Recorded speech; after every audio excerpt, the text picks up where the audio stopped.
Hey everyone, it's Kevin Jennings here with Berkshire Hathaway Home Services in the Chattanooga, Tennessee area. And today we're going to be tackling one of the most important topics for home buyers, which is how do I make a competitive offer?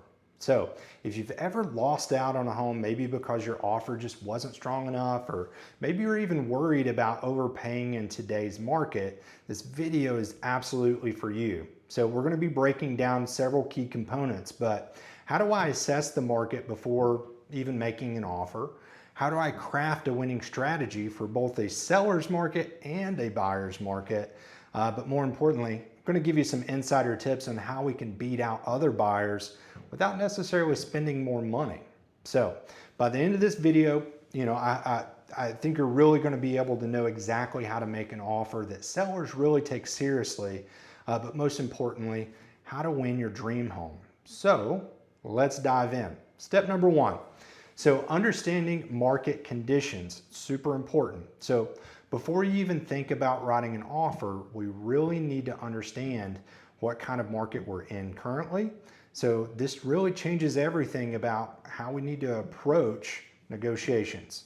So for instance, like in a seller's market, homes typically sell pretty quickly and fast, often with multiple offers.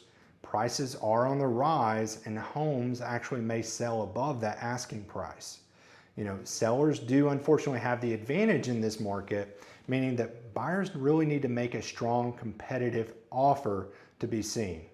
Now, on the flip side, in a buyer's market, homes typically stay on the market a little bit longer and price reductions are pretty common. Now, sellers are more willing to negotiate, offering maybe a closing cost assistance or, interest rate buy down or other incentives. So buyers really actually have a little bit more control, meaning you can typically get a better deal in this market.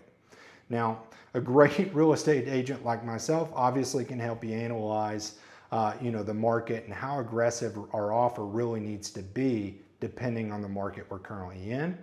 But step number two, so winning strategies in a seller's market. So in a competitive seller's market, your offer really needs to stand out. Here's exactly what we really need to do to make sure that that's appealing to the seller. Number one is getting fully approved, not just pre-qualified. So a pre-approval actually shows sellers that you're financially ready to buy. In a multiple offer situation, sellers, they will choose buyers with strong financing just to make sure the deal goes through. Number two is an offer that is strong and with a competitive price. So for instance, if a home is priced at say $350,000, we get into a multiple offer situation. Unfortunately, coming in lower like a 340 is just not going to cut it. Sometimes offering $2,000 to $5,000 over asking price will really put you ahead of other potential buyers. Number three is minimizing our contingencies. So a clean offer, meaning the fewer the contingencies, the better, obviously looks more attractive to a seller. So here's a few ways that we can do that.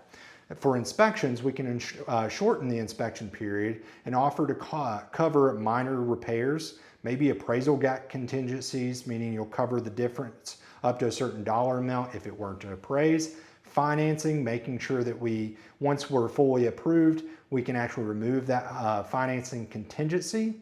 Number four is maybe even increasing our earnest money deposit. So for earnest money, it's really your way to prove that you are serious, and most buyers typically put about 1% down, but maybe offering 2 to 3 will be more appealing to the seller.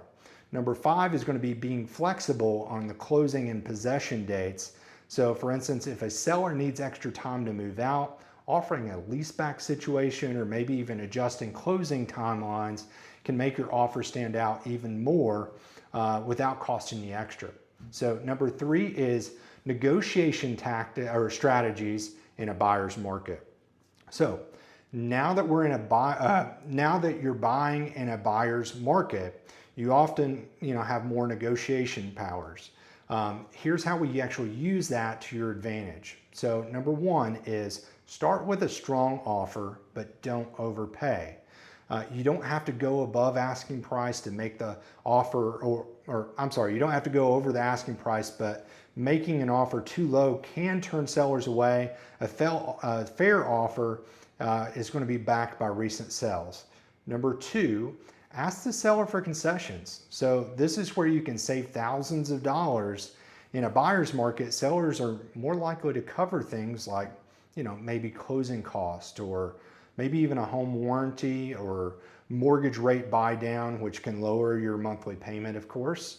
But number three, use the inspection to your advantage. So what I mean by that is, unlike in a seller's market, you don't have to waive the inspection or cover costly repairs. If problems come up, use them to negotiate on repairs, or maybe even a price reduction if the seller is willing to do that. Number four is going to be leverage time on the market, so average days on market. So if a home has been sitting unsold for a while, that's your leverage.